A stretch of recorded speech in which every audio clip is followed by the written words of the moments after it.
ബോധത്തിന്റെ സാന്നിധ്യമാണ് വിഷയത്തിൽ ചേർത്ത് പ്രിയവും ആനന്ദവുമായി തീരുന്നത്.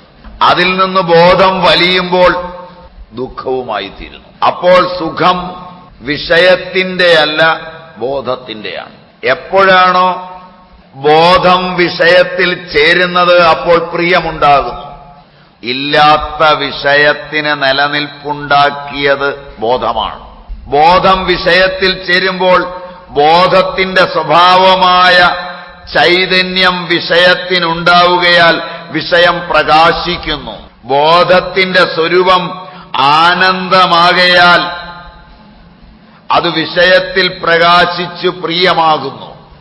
അതിൽ നിന്നുളവാകുന്ന സച്ചിദാനന്ദത്തിന്റെ നിഴൽ മാത്രമാണ് വിഷയങ്ങൾ തരുന്ന സുഖം.